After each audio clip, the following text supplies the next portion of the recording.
መታመሙ ያልተሰማው ታዋቂው አርቲስት ገዛኸኝ በለው በትላንትናው ዕለት ህይወቱ ማለፉ ተሰምቷል። ድምጻዊ ሰማኸኝ በለው ከዚህ ዓለም በሞት ተለይቷል። ድምጻዊ ሰማኸኝ በለው ወይም ደግሞ ሰሚ ባላገሩ ባደረበት ህመም በሕክምና ሲረዳ ቆይቶ በዛሬው ዕለት ከዚህ ዓለም በሞት ተለይቷል። ድምጻዊ ባደረበት ህመም ከዚህ ዓለም ድካም አርፏል ቢባልም ግን ከዚህ በፊት በተለያዩ ሚዲያ ላይ መጥቶ እንደተናገረ ከሆነ ምንም አይነት ህመም እንደሌለውና ምንም አይነት በሽታ እንደሌለበት በግልጽ በተለያዩ ሚዲያዎች ተናግሮ ነበር። ስኳር የለብኝ፣ ግፊት የለብኝ፣ ምንም ስድስቱም ጸረ በሽታዎች ነፃ ነኝ ከስድስቱም። እንደ ሰውነት የመጨመር የበሽታ ቡትኪን ወይም ሊኖር የሚገባ ነበር ግን በጣም አንድ ነገር የለብኝ። በቃ እግዚአብሔር ይመስገን። ጤናችን እንኳን ራሴን እኮ ብያላቅምና ዛሬ ፈጣሪን አመሰግን። በጤና ያኖረኝ እስካሁን ምንም ራሴን ብያላቅም እግዚአብሔር ይመስገን። የኔ ውፍረት ከቅርብ ጊዜ ወዲህ የመጣ ራሴን ስንፍና አለ። ስንፍና በቃ የኔ የራሴ ስንፍና። በጤና በኩል ግን እግዚአብሔር ይመስገን። የሚገርምሽ ይሄን ሰውነት ይዤ ምንም ታዲያ ምንም አይነት በሽታ ያልነበረበት ሰው ሲሞት እንዴት ባደረበት ህይወቱ አልፏል ሊባል ይችላል? እንደሚታወቀው ከቅርብ ጊዜ ወዲህ ወደ ግሎት ቱርክ የሚባል ሆስፒታል እየተመላለሰ ክብደቱን ለመቀነስ ጥረት እያደረገ እንደነበረና በአንድ ወር ከ3 ሳምንት ውስጥ ከ10 ኪሎ በላይ እንደቀነሰ በሚዲያ መናገሩ ይታወሳል። 10 ኪሎ ቀንሻለሁ። ዛሬም የኪሎ ለውጥ አለ። እንግዲህ በ7 ሳምንት ህክምና 10 ኪሎ ቀንሻለሁ። ጥረቱ እንደቀጠለ ነው። ድምጻዊ ሰማኸኝ በለው ሰሚ ባላገር ህክምናውን እያከታተልኩ ነው። እጅግ በጣም አመሰግናለሁኝ። ጉሉ ኢትዮ ቱርኪ በጣም ወዳቸዋለሁ፣ አከብራቸዋለሁ። ተመልካቾቼ ጥረቴን አበረታቱ። እንግዲህ በዚህ ፈጣን የክብደት መቀነስ ሂደት ውስጥ ምን አጋጥሞታል? ምናልባት እነሱ የሰጡት መድኃኒት ለዚህ ሞት ዳርጎት ይሆን የሚል ብዙ ሰዎች ጥርጣሬያቸውን እየገለጹ ይገኛሉ። እንዴት ከመሬት ተነስቶ ባንዴ ባደረበት ህመም ህይወቱ አልፏል ሊባል ይችላል? እሱ ያደረበት ህመም እንደሌለበትና ከዚህ በፊት ምንም አይነት በሽታ እንደሌለበት ታመን እንደማያውቅ በግልጽ በሚዲያ ተናግሮ ነበር። ታዋቂ እንደመሆኑ መጠን ቢታመምም ከዚህ በፊት ይሰማ ነበር።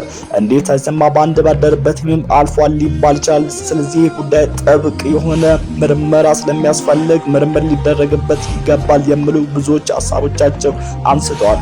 አርቲስት ገዛኸኝ በለው በህይወት እያለ ከወላጅ እናቱ ጋር ጠንካራ ግንኙነት አለው ተብሎ የሚነገርለትና በቀን 2 ጊዜ እንደሚደዋወሉና ወላጅ እናቱ ደውላለት ድምጹን ካልሰማች ቁርስም ሆነ ቡና እንደማትጠጣና እንደ ህፃን ልጅ ሁሉ ጊዜ የምትሳሳለት ስለ ልጁ በአንድ ጊዜ ቃለ መጠይቅ ላይ ተጠይቆ እንዲህ ብሎ ተናግሮ ነበር። ሰሜ ጠዋት እናቱን ቡና አፍልቶ ለመጠጣት የሰሜ ስልክ ካልተነሳ አይጠጡም። ሰሜም ደግሞ በቀን 2 እናቱ ጋር ሳይደውል አያድርም አሉ ውስጥ አዋቂዎች። ምን ያህል እውነት ነው? ማነገርሽ የእናቴ ነገር አይሆንልኝም፣ እሷም የኔ ነገር አይሆንላትም። ጠዋት ከእንቅልፌ ስነሳ የመጀመሪያ ስራዬ ፈጣሪን አመስግኜ ስልኬን መነካው እናቴ ጋር ነው። እናት አለም እላታለሁ። አቤት ልጅ አለም ትለኛለች። ሰላም አድርሽልኝ ስላት ደህና ነኝ ልጄ ሰላም አድርያለሁ ደህና ነኝ ይያል እስኪ ደህና ነኝ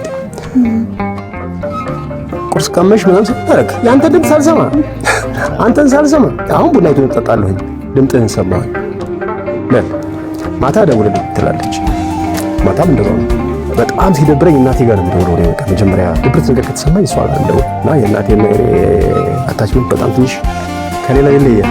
ሁሉም እናቱን ይወዳል፣ የኔ ይለያል። እንግዲህ ትላንትና በተሰማው መረጃ እጅግ በጣም ልብ ሰባሪና አስደንጋጭ መረጃ ተሰምቷል። ብዙዎቻችሁም በማህበራዊ ሚዲያ ላይ ሰምታችሁታል ብዬ አስባለሁ። ታዋቂው አርቲስት ገዛኸኝ በለው ትላንትናው ዕለት ህይወቱ አልፏል። እንግዲህ ህይወቱ በማለፉ በአድናቂዎቹና እሱን በሚያውቁት ሰዎች ዘንድ እጅግ በጣም ትልቅ ድንጋጤን ፈጥሯል። የዚህ ድንጋጤ ምክንያትም ደግሞ ከዚህ በፊት እሱ ምንም መታመሙ ያልተሰማው በአንድ ጊዜ ህይወቱ አልፏል ሲባል እንግዲህ በብዙዎች ዘንድ ድንጋጤ መፍጠር ችሏል ማለት ነው።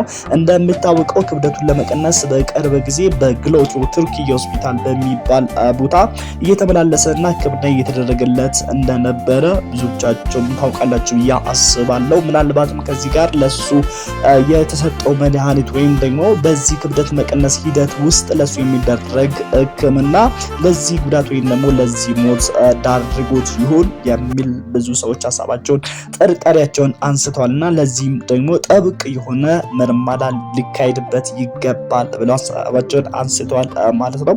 በጣም የሚያሳዝነው ነገር ደግሞ እንግዲህ እሱ የ4 ልጆች አባትና እንደዛውም የልጅ ልጆችን ያየ ሰው ነው ማለት ነው። ሆኖም ግን ደግሞ አሁን እስካሁን ድረስ ከእናቱ ጋር ያለው ግንኙነት እጅግ በጣም እንደ ሕፃን ልጅና እንደገና አሁን እንደወለደች እናት አይነት ግንኙነት እንዳላቸው በሚዲያ ላይ ሲናገር ነበርና አስቡት እንግዲህ እናቱ በህይወት እያለች ልጇ ደግሞ በእነዚህ አይነት ሁኔታ ህይወቱ ሲያልፍ ምን ያህል ሀዘኑ ከባድ እንደሆነና በተለይ በስተርጅና የሚሰማው እንደዚህ አይነት ሀዘን በጣም ከባድ እንደሆነ ነው ማለት ነው።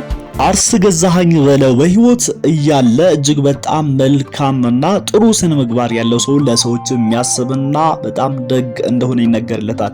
እንደውም በአንድ ጊዜ ወቅቱ በመቼ ነው በ1994 ዓመተ ምህረት አዲስ አበባ በአምሲ አካባቢ በመኪና እየሄዱ እያለ እሱ ነበረ መኪናውን የሚያሽከረክረውና ከጓደኛው ጋር ነበረ። የሱ ጓደኛ ታዋቂ የዜማና ግጥም ደራሲ ነበርና የመኪና አደጋ አጋጥሟቸው ጓደኛው ህይወቱ ያልፋል ማለት ነው። ከዚህ ጋርም ተያይዞ አርቲስት ገዛኸኝ በለው በዚያን ጊዜ ወደ እስር ቤት ይገባል ማለት ነው። በቸልተኝነት በማሽከርከር ተብሎ ክስ ተመስርቶበት ነበርና ጉዳዩ እሱ በደንብ ሲያስረዳቸው እኔ በገዛ ጓደኛ ላይ እንደዚህ አላደርግም ይሄ አጋጣሚ ነው ብሎ ሲያስረዳቸው በዛን ጊዜ በ3000 ብር ቅጣት ከእስር ቤት እንደተለቀቀ ነው። ነገር ግን በዛ ሰዓት አቃቤ ይሄ ቀላል ወንጀል አይደለም ብሎ አቤቱታ በማቅረብና የተለያዩ ማስረጃዎችን እሱ ላይ በማቅረብ የ5 ዓመት ጽኑ እስራት ተፈርዶበት እንደነበረ ይነገራል ማለት ነው።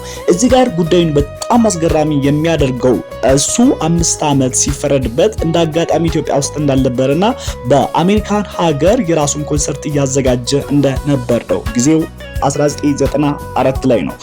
እሱ በሌለበት የ5 ዓመት እስራት እንደተፈረደ አሜሪካ እያለ ሲሰማም እሱ ምንም ሐሳቡን ሳያንገራገር ወይም ደግሞ እኔ ያለሁት ከሀገር ውጪ ነው ስለዚህ እዚህ ልቀር እዛ ሄጄ አልታሰርም ሳይል ምናልባት እያሳደደኝ ያለው የጓደኛዬ ደም ሊሆን ይችላል በሚል ወደ ኢትዮጵያ በመምጣት እጁን ሰጥቶ ወደ ተፈረደበት ፍርድ ቤት በመሄድ እንግዲህ ወደ ተዘጋጀለት እስር ቤት ሄዶ መታሰሩ ይታወቃል። እዛ ውስጥም ደግሞ ባሳዩ ታማኝነትና እዛ ውስጥ ያሉ እስረኞችን ሙዚቃን በማሰልጠንና በማስመረቅ እነዛውን ባሳየ ጥሩ ስነ ምግባርና ከአሜሪካ ኢትዮጵያ ድረስ በመምጣት ለመታሰር በታማኝነቱም ባሳየው ጥሩ ስነ ምግባር 2 ዓመት ብቻ ታስሮ እንደወጣ ይነገርለታል ማለት ነው። ይህም ደግሞ በብዙዎች ዘንድ አድናቆትን እንዲቸር አድርጎታል ማለት ነው። አርቲስት ገዛኸኝ በለው በህይወት እያለ በትዳሩ 35 ዓመት ያህል የቆየ ሲሆን በትዳሩ ውስጥም ደግሞ የአራት ልጆች አባትና እንደዛም የ2 የልጅ ልጆችን እንዳየ ይናገራል ማለት ነው። እኛም ደግሞ እንደ ፍሮምሲስ ኤምዲ ቻናል ቤተሰብ እየተሰማን ሀዘን ከወዲሁ መግለጽ እንወዳለን። ለቤተሰብ ለአድናቂዎቹ፣ ለወዳጅ ዘመዶቹ መጽናናትን እየተመኘን የዛሬ ፕሮግራማችን በዚሁ እናበቃለን ማለት ነው። እስካሁን ስለተከታተላችሁኝ አመሰግናለሁ። ለዚህ ዩቲዩብ ቻናል አዲስ ሆናችሁ ሰብስክራይብ በማድረግ ቤተሰብ መሆናችሁን እንዳትረሱ። ላለው ሰላም ነው። ፈልጋለህ ሲባል በህግ በጅቡቲ በኬንያ በሱዳን በሚወጣባት ሀገር እኮ ከአሜሪካን ህግና ክብር የመጣው ነው ዘፋኛኝ በቃ መሄድ አለብኝ። አዎ ምክንያቱም ስኬታማ መሆኑ ሀገር ላይ እንደሆነ አውቃለሁ። የሰው ሀገር የሰው ምን ደግሞ ላይፋቸውን ታውቀዋለህ። አናውራው እንጂ በቃ ብዙዎች አሁን እሱ ቢዚ ነው። ዛሬ አትላንታ ከሆነ ነገ ቴክሳስ ነው፣ ነገ ወዲያ ላስ ቬጋስ ነው። ቢዚ ነው።